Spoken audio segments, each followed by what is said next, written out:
Regulation 2026 campus में समान अवसर सबको मिले, इस उद्देश्य से नई शिक्षा नीति के तहत 13 जनवरी को लागू किया गया। इसका संबंध आम जनता से तो उतना नहीं है जी, पर देश के जो शिक्षा संस्थान है जहाँ पर हायर एजुकेशन दी जाती है वहाँ पर पढ़ने वाले छात्रों से इसका संबंध है। और वहाँ से संबंध है इसका मतलब देश के भविष्य से संबंध है, देश की उन नौनिहालों से संबंध है जिनके ऊपर इस देश का भविष्य है। ये देश में कितना आंदोलन चला था 88-90 का वो दौर आप जानते होंगे, हजारों लोगों की जानें गई थी और सवर्ण और बैकवर्ड के बीच में एक रिफ्ट आ गई थी। वो रिफ्ट अब बड़ी मुश्किल से दूर हुई थी। लोगों ने उस समाज में जीना सीख लिया था कि नहीं, जो डिप्राइव्ड सेक्शन है उसको अधिकार मिलना चाहिए और उसको अधिकार मिल रहा था। हमारे संविधान में जो प्रोविजन है उनको अधिकार मिल रहा था।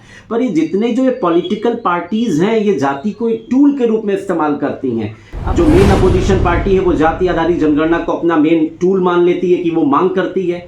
सिर्फ इसी से जितनी रीजनल पार्टीज हैं वो कास्ट बेस्ड पॉलिटिक्स है देश में। फिर वही आप बताइए, अब कैंपस के माहौल को फिर आप गंदा कर देंगे। कैंपस को बर्बाद करने के लिए यहाँ की हायर एजुकेशन में जाति का पलीता लगाने का एक, मैं समझता हूँ, घिनौना काम ये किया गया है। इसकी निंदा की जानी चाहिए। हमारी भारत सरकार एक यूजीसी बिल लाई है। इस बिल के संबंध में हम सीतापुर के माने जाने बार एसोसिएशन के पूर्व जिला अध्यक्ष आशीष मिश्र जी से बात करेंगे इस बिल के संबंध में कि ये बिल सवर्णों के लिए कितना लाभदायक साबित होगा और कितना घातक सिद्ध होगा। सर जी देखिए, जहाँ तक इस नए बिल की आप बात कर रहे हैं जो कि यूनिवर्सिटी ग्रांट कमीशन विश्वविद्यालय अनुदान आयोग के द्वारा यूजीसी के द्वारा एक नया रेगुलेशन 2026 कैंपस में समान अवसर सबको मिले, इस उद्देश्य से नई शिक्षा नीति के तहत 13 जनवरी को लागू किया गया। पब्लिक डोमेन में ये एक साल से था, इसमें लोगों से तमाम तरह के सजेशंस मांगे गए पर इसकी कोई विशेष व्यापक चर्चा नहीं हुई। खैर, अब ये इम्प्लीमेंट हो गया, लागू हो गया। इसका संबंध आम जनता से तो उतना नहीं है जी, पर देश के जो शिक्षा संस्थान है जहाँ पर हायर एजुकेशन दी जाती है वहाँ पर पढ़ने वाले छात्रों से इसका संबंध है। और वहाँ से संबंध है इसका मतलब देश के भविष्य से संबंध है, देश की उन नौनिहालों से संबंध है जिनके ऊपर इस देश का भविष्य है। तो आज आज़ादी के 7 दशकों बाद भी अगर हमारी सरकार को या यूजीसी को या जिनके ऊपर देश के हायर एजुकेशन के मानक तय करने की जिम्मेदारी है, अगर आज भी वो जाति के टूल को इस्तेमाल करेंगे, अगर उनको लगता है कि 7 दशक बाद भी कैंपस का ऐसा माहौल है कि वहाँ पर जातिगत भेदभाव है, तो ये अपने आप में बड़ी शर्म और चिंता की बात है।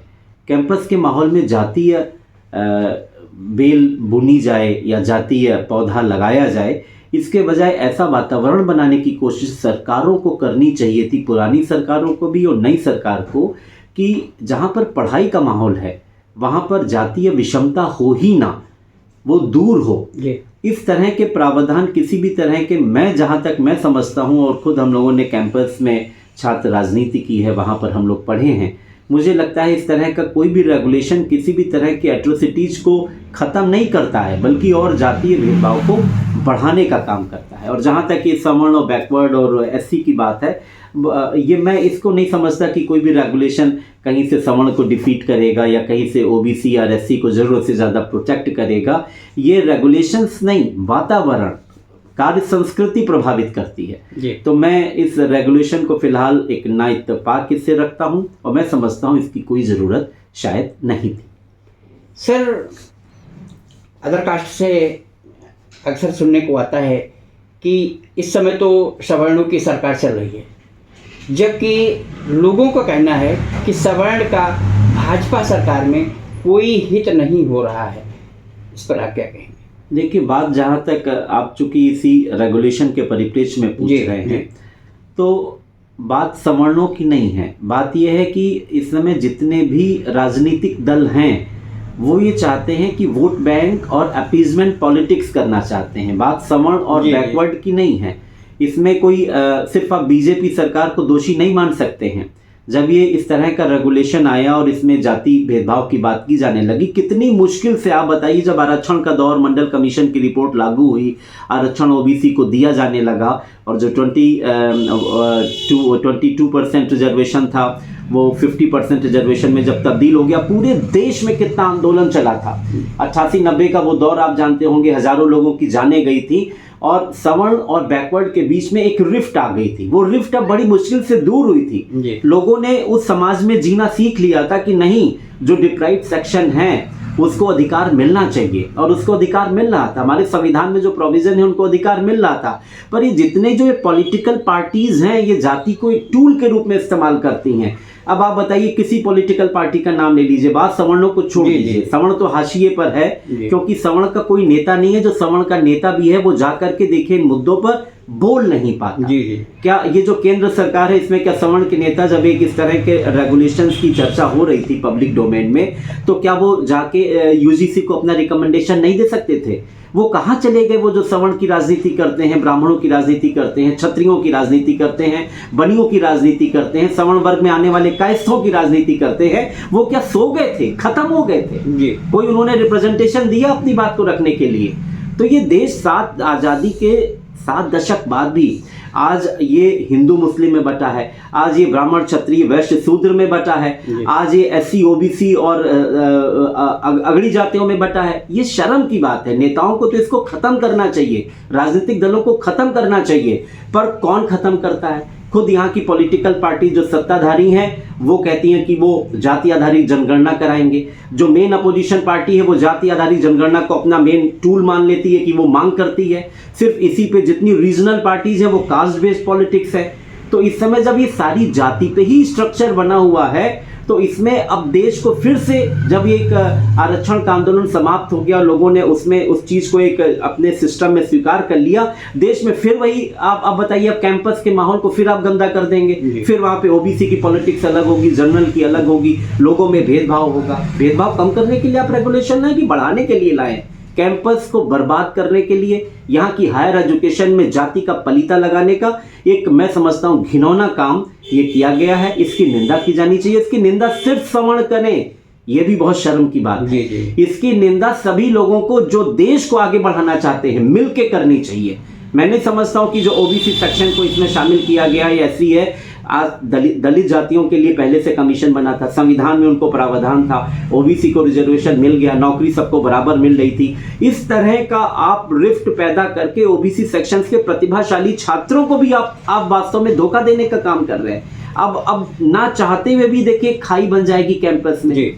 ना चाहते हुए भी जो सवर्ण वर्ग है वो ओबीसी सेक्शन की तरफ या एससी सेक्शन की तरफ दूसरे नजरिए से देखेगा, ओबीसी सेक्शन सवर्ण नजरिए की तरफ गलत नजरिए से देखेगा।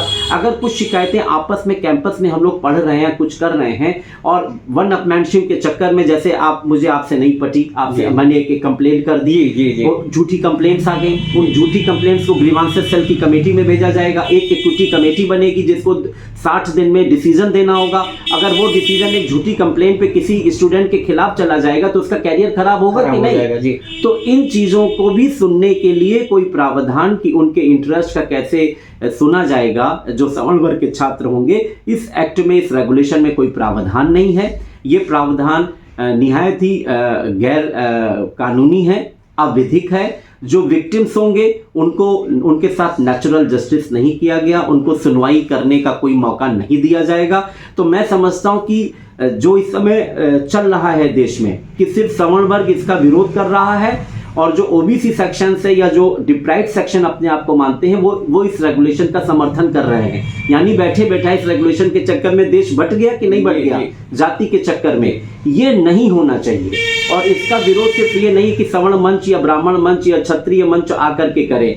इसमें कोशिश ये करनी चाहिए, जो सवर्ण मंच जो बने हुए हैं उनको चाहिए कि डायलॉग शुरू करें, वो दूसरी कम्युनिटीज को भी बुलाएं और एक ज्वाइंट प्रेस कॉन्फ्रेंस करें कि इस तरह के रेगुलेशन की जरूरत नहीं है, और पॉलिटिकल पार्टीज़ को भी ऐसा वातावरण बनाना चाहिए। और फिलहाल तो हम यही मांग करेंगे आपके चैनल के माध्यम से कि यूजीसी इस रेगुलेशन को वापस ले और इसको पुनः बहस के लिए, व्यापक विचार विमर्श के लिए पब्लिक डोमेन में लाए, लोगों से विचार विमर्श करके एक कंक्लूसिव बनाइए। प्रोटेक्शन होना चाहिए, सबका होना चाहिए, सिर्फ एससी, ओबीसी और एसटी क्लास का नहीं होना चाहिए। जो भी डिप्राइव्ड है, जो भी किसी भी तरह से जिसके हितों को किसी भी तरह से वास्तव में गैर कानूनी रूप से प्रभावित किया जाता है, उसके हितों के संरक्षण के लिए शिक्षा में समान अवसर मिल सके, सबका साथ, सबका विकास, सबका विश्वास का वातावरण बन सके वास्तव में इन प्रैक्टिकल, ऐसा रेगुलेशन यूजीसी को हायर एजुकेशन के लिए लाना चाहिए। सर,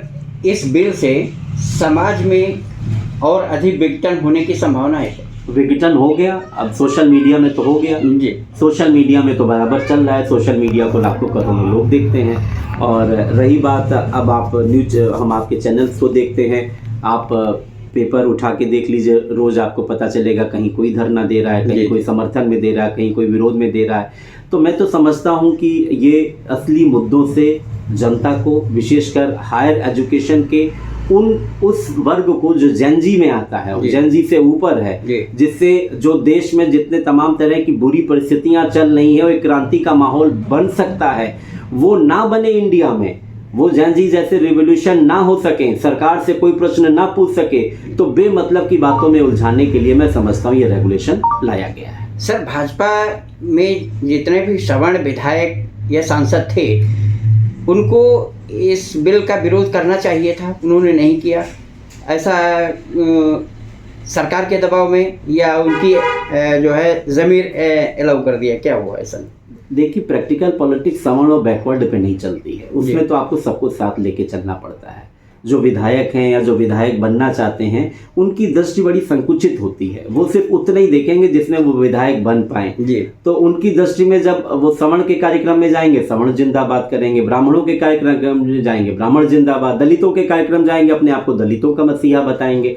तो नेताओं के कारण ही तो देश का ये हाल है, वरना उनको अपनी लेजिटिमेट बात करनी चाहिए थी जी। तो आप उन नेताओं का चरित्र क्या है, अब इन नेताओं जब वापस इलेक्शन में आएंगे तो निश्चित रूप से उनकी इन कारगुजारियों का जो जनता इफेक्टेड है किसी भी तरह से, वो जवाब देगी कि दोबारा उनको चुनती है कि नहीं चुनती है, समय आने पे पता चलेगा। सर, अंतिम प्रश्न है, क्या इस बिल से भाजपा को आने वाले समय में नुकसान हो सकता है? देखिए, बिल तो भाजपा ने एक जुआ खेला है। जैसे कांग्रेस डिमांड कर रही थी कि जाति आधारित जनगणना होनी चाहिए और सरकार उसके लिए बाद में तैयार होगी, पर सरकार को लगा कि अब हमारे पास क्या है, तो सरकार ने जाने अनजाने में, भाई यूजीसी तो एक स्टैट्यूटरी बॉडी है, स्वायत्त शासी संस्था है, पर जिसमें सरकार के ही सब लोगों के एक अध्यक्ष, एक उपाध्यक्ष और 9 लोग और मेंबर्स होते हैं, जो कि सरकार जिनको चुनती है। तो एक तरह से सारी संस्थाएं तो देश में इस समय सरकारी संस्थाएं हैं, कोई संवैधानिक निकाय तो है नहीं। पर सरकार ने सोचा इस तरह का माहौल करके एक देश में नई डिबेट शुरू कर दी जाए। और सरकार ने जाने अनजाने में, चूंकि सरकार को ये लगता है कि 60, 70, 80% की राजनीति की जाए,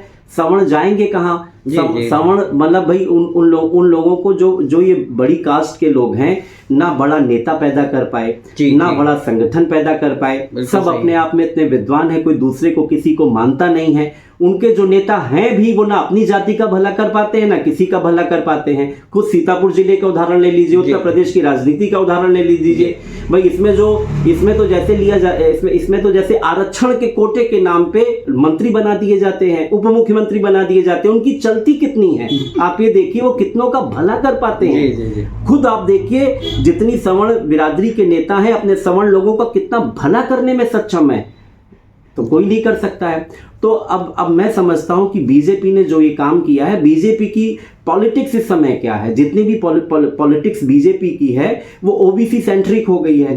दलित वर्ग को उसने अपने सिर्फ वोट बैंक के लिए, उनका भला कितना हो रहा है ये दलित वर्ग जाने। तो बीजेपी अपनी वोट बैंक की पॉलिटिक्स में है, पर कभी कभी इस तरह की पॉलिटिक्स रिवर्स भी कर जाती है, कभी कभी सेल्फ गोल भी हो जाता है। क्योंकि अगर मुझे लगता है कि अगर इस तरह का एक अगर पब्लिक परसेप्शन आगे बढ़ा, फैला, तो बीजेपी का ये मूल वोट बैंक है ओबीसी में तो बटा हुआ है, रीजन पार्टीज का भी वोट बैंक है जी। भाई, जब सपा का भी वोट बैंक ओबीसी में है, कुछ वोट बैंक बीएसपी को भी जाता है, दलित वोट ऑलरेडी बटा हुआ है। तो अगर सिर्फ ओबीसी वोट पे फोकस करके या इस तरह के वोट पे फोकस करके बीजेपी सोच रही थी कि अपने आप को और स्ट्रेंथन कर लेगी, मुझे लगता है कि एक सेल्फ गोल भी हो सकता है, क्योंकि बीजेपी अपने वोट बैंक को ही जो है हिट करने की कोशिश कर रही है। और रही बात इसका फायदा कौन उठाएगा, तो मुझे लगता है कि ये आने वाले समय में पता चलेगा। पर निश्चित रूप से ये केंद्र सरकार के लिए ये फायदे का भी सौदा हो सकता है, नुकसान का भी सौदा हो सकता है, क्योंकि ये समता लाने के लिए नहीं है, ये सत्ता लाने के लिए रेगुलेशन लाया गया है। सर, यूसीसी बिल लाने के लिए प्रधानमंत्री और भाजपा सरकार अग्रसर थी कि हम यूसीसी बिल लाएंगे, उसको नेग्लेक्ट करके और ये बिल इनको क्यों लाना पड़ा, इनको क्या ऐसी आवश्यकता पड़ गई इस बिल की? पिक एंड चूज है, संविधान के किन प्रावधानों को लागू करना है, किनको नहीं लागू करना है, किससे हमारी सत्ता बचे, किसमें हमारी राजनीति चले, किसमें जनता उलझी रहे, वो काम सरकार को करने हैं। आएंगे, यूसीसी की भी बात होगी, यूनिफॉर्म सिविल कोड की भी बात सरकार समय आने पे करेगी, पर ये हमारे संविधान में लिखा है, हमारे नीति निर्देशक तत्व में है। संविधान में ये भाव था कि आप आने वाले समय में यूसीसी लागू करेंगे। भाजपा सरकार के एजेंडे में था, उनके चुनावी एजेंडे में था। उनकी ये तीसरी सरकार चल रही है, जो इसका भी 2 साल कार्यकाल पूरा होने जा रहा है, तीसरे टर्म का भी। और यूसीसी केवल एक ख्वाब है, और सुप्रीम कोर्ट तक कह चुका है कि यूनिफॉर्म सिविल कोड आप लागू करने की दिशा में कदम बढ़ाएं, सरकार नहीं कर रही है। इलेक्शन जब नजदीक आएगा तो सरकार इस तरह के प्रावधानों पे चर्चा करेगी, माहौल बनाएगी, और तब हिंदू मुस्लिम भी होगा, इस तरह की चीज़ें होंगी। तो मुझे लगता है कि ये कोई भी सत्ता हो, किसी की भी हो, बात केवल बीजेपी की नहीं है, जिसकी सरकार आती है वो अपने हिसाब से कहाँ उसको फायदा होगा, कहाँ नुकसान होगा, कौन इशू कब पिकअप करना है, कौन इशू कब छोड़ना है, ये वो डिसाइड करती है। तो बीजेपी के मैं समझता हूँ कि अभी टॉप एजेंडे में यूसीसी नहीं है। इस तरह की चीज़ें हैं कि जो आज वास्तव में जो महंगाई का संकट है, जो हमारी इकोनॉमिक पॉलिसी फेल्योर हो रही है, जो हमारे तमाम यूथ को जो हमारी बेरोजगारी की जो दर बढ़ रही है, या देश में तमाम जिस तरह से सोने और चांदी के भाव जिस तरह से आसमान छूते जा रहे हैं, अगर कभी शेयर बाजार गिरा या ये अचानक से नीचे आए, रुपया जिस तेजी से नीचे गिर रहा है, इन सब मुद्दों पर देश में चर्चा ना हो, या तमाम और मुद्दे जो हैं वो कभी चर्चा में ना आने पाए, जो सरकार पर प्रश्न खड़ा कर सकते हैं। देश की फॉरेन पॉलिसी पर कोई चर्चा ना हो, देश की जो है गृह नीति पर कोई चर्चा ना हो, इलेक्टोरल रिफॉर्म्स के नाम पर जो एसआईआर चल रहा है उसकी विसंगतियों पे कोई चर्चा ना हो। इन सब चीज़ों को लेते हुए हम ऐसा मुद्दा हम डोमेन पब्लिक डोमेन में ले आए जिसमें जनता आपस में बट जाए। मुझे लगता है कि ये सब सरकार की, हर सरकार की अपनी नीति होती है, और ये देश की राजनीति है कि आज समता की नहीं, सिर्फ सत्ता के कारण ही नीतियाँ बन रही हैं। बहुत बहुत धन्यवाद। ये थे आशीष मिश्रा जी। इन्होंने यूजीसी बिल पर बहुत ही विस्तार से जो है अपनी बात को रखा। इस खास रिपोर्ट के साथ लक्ष्मीकांत वाजपेयी की खास